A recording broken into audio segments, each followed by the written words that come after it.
வணக்கம். ஃபோஸ்டர்ஸ் ஹெட்கியர்ஸ் வழங்கும் தமிழ்நாடு 360க்கு உங்களை வரவேற்பது நான் சரவணன். தமிழகத்தில் உள்ள அனைத்து மாவட்ட நிகழ்வுகளையும் விரிவாக பார்ப்பதற்கு முன் தலைப்புச் செய்திகளை பார்க்கலாம். தர்மபுரி அருகே பெஞ்சல் புயல் மழையால் வெளியேறி விளைநிலத்தில் தேங்கி நிற்கும் அவலம்.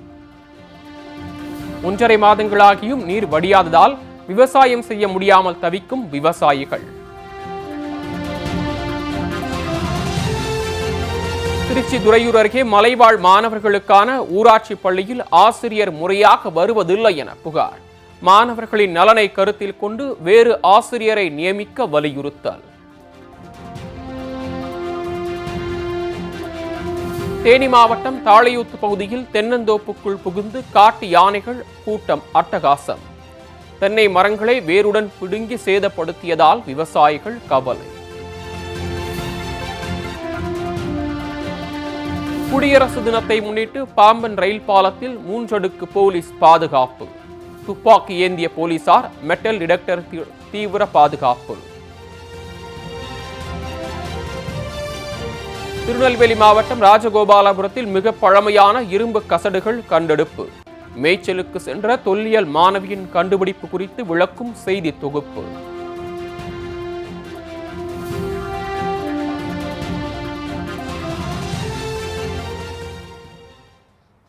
இனி செய்திகளை விரிவாக பார்க்கலாம்.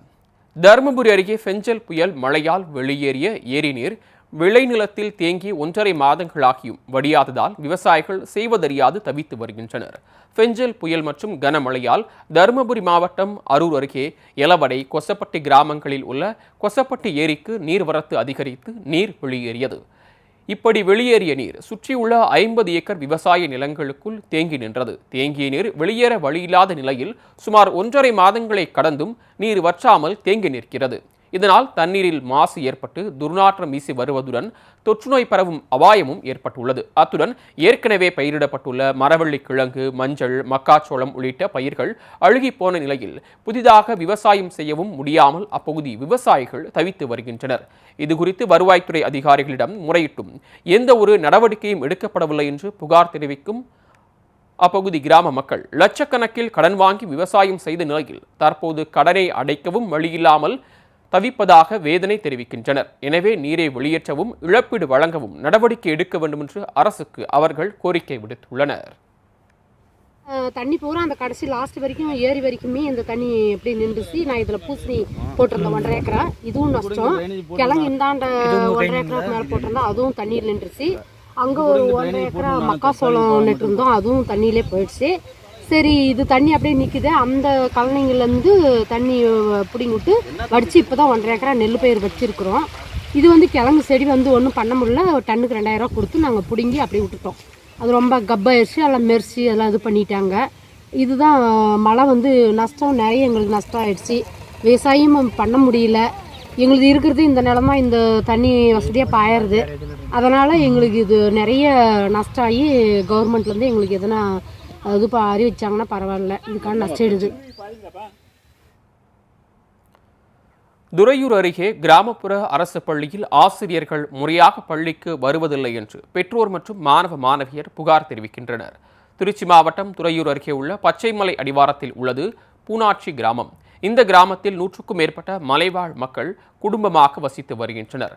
இந்த கிராம மக்களின் நலனை கருத்தில் கொண்டு கடந்த 1974ஆம் ஆண்டு முதல் ஊராட்சி ஒன்றிய துவக்கப்பள்ளி செயல்படுத்தப்பட்டு வருகிறது.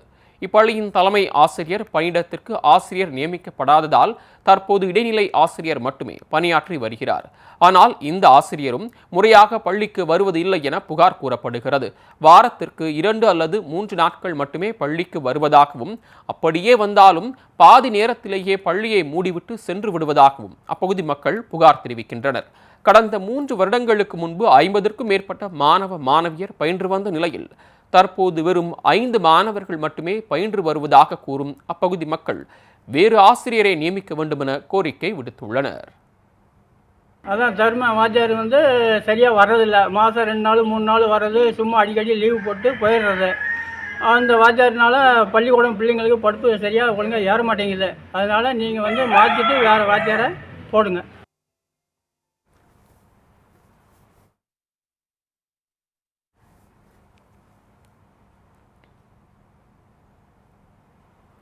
திருவண்ணாமலையில் உள்ள உழவர் சந்தையின் முன்பாக தேங்கி கிடக்கும் குப்பை கழிவுகளை உடனுக்குடன் அகற்ற வேண்டும் என்று வியாபாரிகள் மற்றும் பொதுமக்கள் கோரிக்கை விடுத்துள்ளனர். திருவண்ணாமலை வட்டாட்சியர் அலுவலகத்தின் பின்புறம் உழவர் சந்தை அமைந்துள்ளது. இந்த சந்தையில் 100க்கும் மேற்பட்ட கடைகள் அமைக்கப்பட்டு விவசாயிகள் தங்கள் விளைபொருட்களை விற்பனை செய்து வருகின்றனர். நாள்தோறும் ஏராளமான பொதுமக்கள் வந்து பொருட்களை வாங்கி செல்லும் நிலையில் உழவர் சந்தையில் இருந்து வெளியேறும் பிளாஸ்டிக் கவர்கள், காய்கறி கழிவுகள் என அனைத்து குப்பைகளும் உழவர் சந்தைக்கு வெளியே கொட்டப்பட்டு குவித்து வைக்கப்பட்டுள்ளன. இதனால் அப்பகுதியில் துர்நாற்றம் வீசுவதால் சந்தைக்கு வரும் மக்கள் அச்சமடைந்துள்ளனர். எனவே குப்பை கழிவுகளை உடனுக்குடன் அகற்ற வேண்டும் என்று வியாபாரிகள் மற்றும் பொதுமக்கள் கோரிக்கை விடுத்துள்ளனர். 100க்கும் மேற்பட்ட கடைங்க இங்கே இருக்குது. எங்கள் குப்பைங்க நிறைய சேர்றதுனால எங்களுக்கு கழிவுப் பொருள்னால நிறைய துர்நாற்றம் வீசுது. அதை கொஞ்சம் மாநகராட்சி அதை கொஞ்சம் எடுத்து சுத்தம் பண்ணி கொடுத்தீங்கன்னா பரவாயில்ல. அடிக்கடி அந்த குப்பையை அகற்ற சொல்லுங்கள். மக்கள் வரவங்க எங்களை திட்டுறாங்க, வரவங்க ஏம்மா அப்படிலாம் குப்பை போட்டு வைக்கிறீங்கன்னுட்டு. நாங்கள் எடுத்து ஒரு ஒதுக்குப்புறமாக போடுறோம், அது அப்படியே கிடக்கு. அதனால் எங்களுக்கு நோய் தொற்று வருது. அது மாநகராட்சி கொஞ்சம் அதை எடுத்து இது பண்ணி கொடுங்க.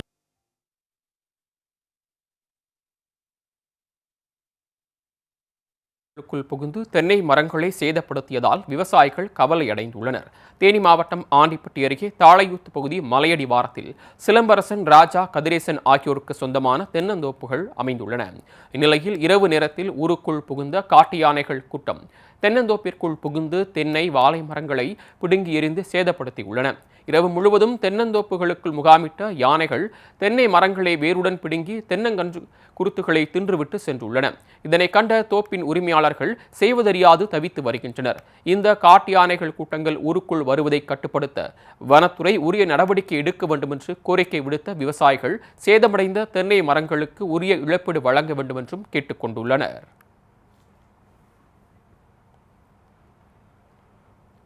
குடியரசு தினத்தை முன்னிட்டு பாம்பன் ரயில் பாலத்தில் துப்பாக்கி ஏந்திய 3 அடுக்கு போலீஸ் பாதுகாப்பு போடப்பட்டுள்ளது. நாட்டின் 76வது குடியரசு தின விழா நாளை கொண்டாடப்பட உள்ளது.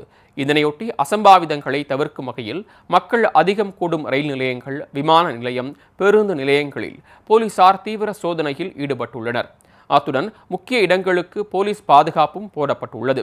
அந்த வகையில் ராமநாதபுரம் மாவட்டத்தில் 100 ஆண்டுகளையும் கடந்து கம்பீரமாக நிற்கும் பாம்பன் ரயில் பாலம் மற்றும் புதிய ரயில் பாலத்திற்கு 3 அடுக்கு போலீஸ் பாதுகாப்பு போடப்பட்டுள்ளது. துப்பாக்கி ஏந்திய போலீசார் தீவிர பாதுகாப்பு பணியில் ஈடுபட்டுள்ளனர். வெடிகுண்டு சோதனை கருவிகளுடன் சோதனையில் நடத்தப்பட்டு வருவதாகவும் தெரிவிக்கப்பட்டுள்ளது. இதேபோன்று ராமேஸ்வரம் பகுதியிலும் பலத்த போலீஸ் பாதுகாப்பு போடப்பட்டுள்ளது.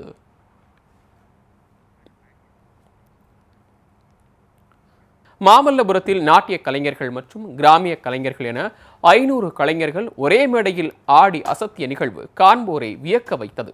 செங்கல்பட்டு மாவட்டம் மாமல்லபுரத்தில் உள்ள கடற்கரை கோவில் வளாகத்தில் தமிழ்நாடு இயல் இசை நாடக மன்றம் சார்பாக நாட்டிய சங்கம நிகழ்ச்சி நடைபெற்றது.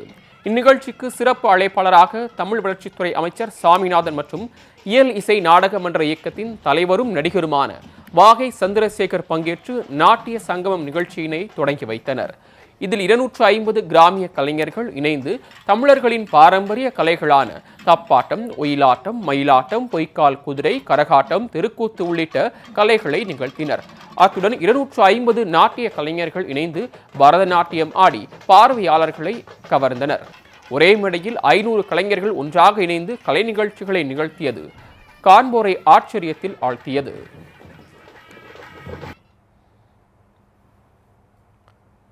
பின்னர் கலைமாமணி பட்டம் பெற்ற நாட்டிய கலைஞர்கள் மற்றும் கிராமிய கலைஞர்களுக்கு பொன்னாடை அணிவித்து நினைவு பரிசு வழங்கப்பட்டது.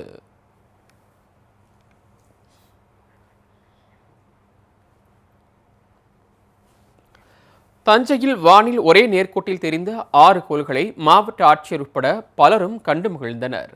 தஞ்சாவூர் மாவட்டம் சுற்றுலா மேம்பாட்டுத்துறை, Tamil Nadu astronomy and science society, Thanjai astrogram மற்றும் தஞ்சை ஆஸ்ட்ரோ சயின்ஸ் கிளப் இணைந்து தஞ்சை பெரிய கோயில் ஒட்டியுள்ள பெத்தனன் கலையரங்கத்தில் வானியல் நிகழ்வுகளை காண ஏற்பாடு செய்யப்பட்டிருந்தது. இதில் வானியல் நிகழ்வான வீனஸ், செவ்வாய், வியாழன், சனி, நெப்டியூன், யுரேனஸ் ஆகிய 6 கோள்களின் அணிவகுப்பு நிகழ்ச்சி நடைபெற்றது. இதனை தொலைநோக்கி மூலம் மாவட்ட ஆட்சியர் பிரியங்கா பங்கஜம் பார்வையிட்டார். மேலும் ஏராளமான சிறுவர்கள் முதல் பெரியவர்கள் வரை ஒரே நேர்கோட்டில் தெரிந்த அரிய நிகழ்வை கண்டு மகிழ்ந்தனர்.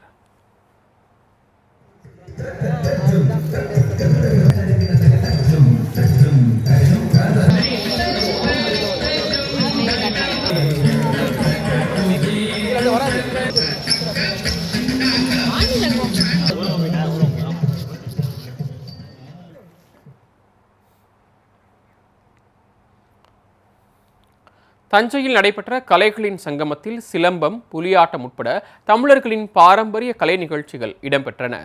தேசிய சுற்றுலா தினம் மற்றும் குடியரசு தினத்தை முன்னிட்டு தஞ்சை பெத்தனன் கலையரங்கத்தில் கலைமகளின் சங்கமம் தஞ்சாவூர் திருவிழா 2025 தொடங்கியது. 2 நாட்கள் நடைபெறும் இவ்விழாவை தஞ்சை மாவட்ட ஆட்சியர் பிரியங்கா பங்கஜம் தொடங்கி வைத்தார். இந்த விழாவில் இசைக்கலைஞர்களின் இசைச்சங்கமம், பரதம் மற்றும் தமிழர்களின் பாரம்பரிய கலைகளான சிலம்பம், நையாண்டி மேளம், புலியாட்டம், கரகாட்டம் உள்ளிட்ட பல்வேறு கலை நிகழ்ச்சிகள் நடைபெற்றன. இந்த கலை நிகழ்ச்சிகளை ஏராளமான மக்கள் கண்டுகளித்தனர். திருநெல்வேலியில் பறவைகள் கணக்கெடுக்கும் பணி தொடங்கியது. ஆண்டுதோறும் பறவைகள் கணக்கெடுக்கும் பணி நடத்தப்படுவது வழக்கம். அந்த வகையில் நெல்லை மாவட்டம், தென்காசி மற்றும் தூத்துக்குடி மாவட்டங்களில் 3 நாள் பறவைகள் கணக்கெடுக்கும் பணி நடைபெறுகிறது. அதன்படி நெல்லை டவுனில் உள்ள நயினார் குளத்தில் பறவைகள் கணக்கெடுக்கும் பணி நடைபெற்றது. ஐரோப்பா மற்றும் மத்திய ஆசியாவிலிருந்து வேய்ந்தான் குளத்திற்கு நீல சிறகு வாத்து வந்துள்ளன. இதேபோன்று எவரெஸ்ட் சிகரத்தை கடந்து வரித்தலை வாத்து உள்ளிட்ட பறவைகள் விஜயநாராயணம் குளத்தில் முகாமிட்டுள்ளன. இதனை திருநெல்வேலி மாவட்ட பசுமை குழு, முத்துநகர் இயற்கை அமைப்பு, தூத்துக்குடி நெல்லை இயற்கை சங்கம் உள்ளிட்ட அமைப்பினர் பறவைகள் கணக்கெடுக்கும் பணியில் ஈடுபட்டுள்ளனர். அத்துடன் கல்லூரி மாணவ மாணவியருக்கு பயிற்சி அளிக்கப்பட்டு அவர்களும் பறவைகள் கணக்கெடுப்பில் ஈடுபட்டுள்ளனர்.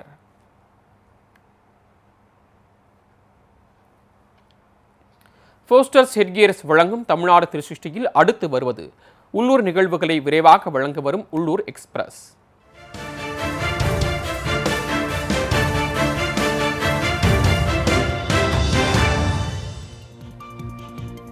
சென்னை அடுத்த பட்டாபிராம் பகுதியில் தனியார் பள்ளியில் சுதந்திர போராட்ட வீரர்களை நினைவு கூறும் நிகழ்ச்சி நடைபெற்றது. இதில் 8000 சதுர அடியில் 500க்கும் மேற்பட்ட மாணவ மாணவியர், ஆசிரியர்கள் ஆகியோர் சுபாஷ் சந்திரபோஸ் உருவில் நின்று சாதனை படைத்துள்ளனர். 76வது குடியரசு தினத்தை குறிக்கும் வகையில் இந்திய தேசிய கொடியும் வரையப்பட்டன. இந்த சாதனையை இன்டர்நேஷனல் வேர்ல்ட் ரெக்கார்ட்ஸ் அமைப்பு உலக சாதனையாக அங்கீகரித்து பள்ளி நிர்வாகத்திடம் சான்றிதழ் வழங்கி கௌரவித்தது. ஈரோடு மாவட்டம் கோபிச்செட்டிப்பாளையத்தில் 90 நிமிடத்தில் கைகளால் ஜாக்கெட் தைத்து 400 பெண்கள் உலக சாதனை படைத்தனர். தனியார் தையல் பயிற்சி வகுப்பு சார்பில் நடைபெற்ற இந்த சாதனை நிகழ்ச்சியில் தையல் இயந்திரம் இன்றி 90 நிமிடங்களில் கைகளினால் ஜாக்கெட் தைக்க வேண்டும் என்பது நிபந்தனை. இதில் 400 பெண்கள் ஆர்வமுடன் கலந்து கொண்டு தங்களுக்கு கொடுக்கப்பட்ட துணியில் ஜாக்கெட்டை வெட்டி கையினால் தைத்து முடித்தனர். இந்த சாதனை நிகழ்வை grand universe book of records நிறுவனம் அங்கீகரித்து அனைவருக்கும் சான்றிதழ் பதக்கங்களை வழங்கியது.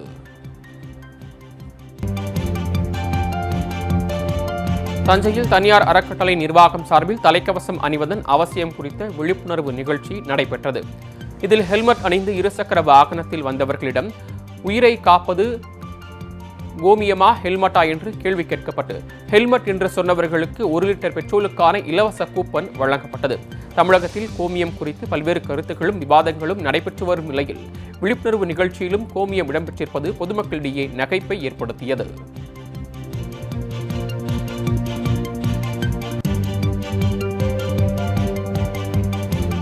தூத்துக்குடி அருகே புதுக்கோட்டை மங்களகிரி பகுதியில் செயல்பட்டு வரும் தனியார் பள்ளியில் ஆண்டு விழா வெகு விமர்சையாக சிறப்பாக கொண்டாடப்பட்டது.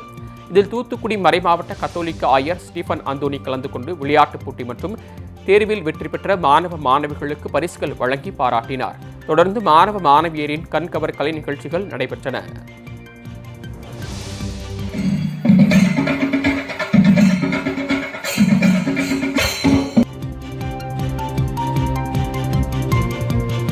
கடலூர் மாவட்டம் சிதம்பரம் அருகே பயிர் காப்பீடு மற்றும் புயல் நிவாரணம் வழங்காததை கண்டித்து விவசாயிகள் கண்டன ஆர்ப்பாட்டத்தில் ஈடுபட்டனர். சிதம்பரம் மற்றும் அதன் சுற்றுவட்டார பகுதிகளில் குறுவை சாகுபடி பாதிக்கப்பட்ட நிலையில் முறையாக கணக்கெடுப்பு நடத்தப்படவில்லை என்றும் இதனால் பயிர் காப்பீட்டு வழங்கப்படுவதில்லை என்றும் அப்பகுதி விவசாயிகள் புகார் தெரிவிக்கின்றனர். அத்துடன் பெஞ்சல் புயலால் பாதிக்கப்பட்ட விவசாயிகளுக்கு அரசு அறிவித்த நிவாரணத் தொகை வழங்கப்படவில்லை என்றும் புகார் கூறி நிவாரணத் தொகையை வழங்க வலியுறுத்தி கண்டன ஆர்ப்பாட்டத்தில் ஈடுபட்டனர்.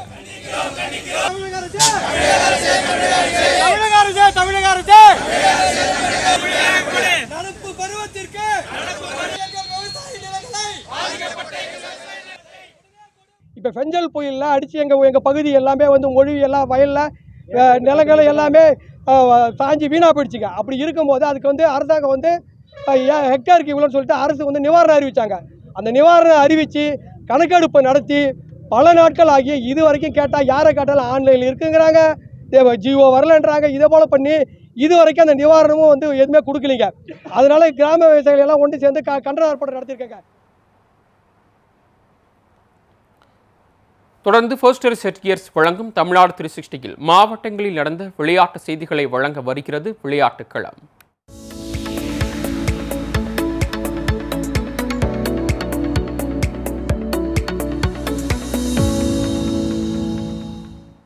நாச்சம்பள்ளி அருகே நடைபெற்ற மாபெரும் எருது விடும் திருவிழாவில் 200க்கும் மேற்பட்ட காளைகள் பங்கேற்று சீறி பாய்ந்தன. திருப்பத்தூர் மாவட்டம் நாற்றம்பள்ளி அடுத்த கல்நார்சாம்பட்டி பகுதியில் மாபெரும் எருது விடும் திருவிழா நடைபெற்றது. இதில் கிருஷ்ணகிரி, திருப்பத்தூர், திருவண்ணாமலை, தருமபுரி, ராணிப்பேட்டை, வேலூர் உள்ளிட்ட மாவட்டங்களில் இருந்தும் ஆந்திரா, கர்நாடகா உள்ளிட்ட பல்வேறு மாநிலங்களில் இருந்தும் 240 காளைகள் பங்கேற்றன. இலக்கை நோக்கி சீறி பாய்ந்த காளைகளை ஏராளமான பொதுமக்கள் கண்டுகளித்தனர்.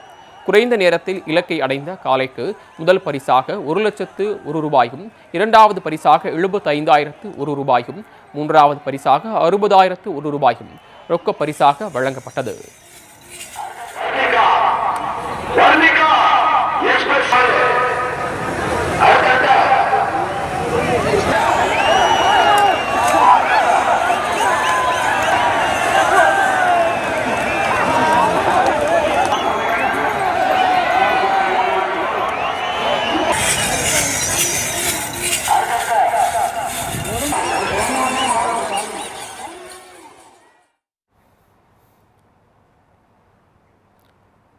விருதுநகர் மாவட்ட அளவிலான கபடி போட்டியில் கிருஷ்ணன் கோவில் கலசலிங்கம் பல்கலைக்கழகம் அணி முதலிடம் பிடித்து கோப்பையை தட்டிச் சென்றது. சிவகாசியில் உள்ள தனியார் பள்ளி வளாகத்தில் பள்ளி மற்றும் கல்லூரிகளுக்கு இடையிலான மாவட்ட அளவிலான கபடி போட்டி நடைபெற்றது. விருதுநகர் மாவட்டத்தின் பல்வேறு பகுதிகளைச் சேர்ந்த 17 ஆண்கள் அணியும் 11 பெண்கள் அணியும் இப்போட்டியில் கலந்து கொண்டன. இதன் இறுதிப் போட்டியில் இருபாலர் பிரிவுகளிலும் கிருஷ்ணன் கோவில் கலசலிங்கம் பல்கலைக்கழக அணி வெற்றி பெற்றது. இதனைத் தொடர்ந்து வெற்றி பெற்ற அணியின் வீரர் வீராங்கனைகளுக்கு பதக்கம் மற்றும் பரிசுக் கோப்பை வழங்கப்பட்டது.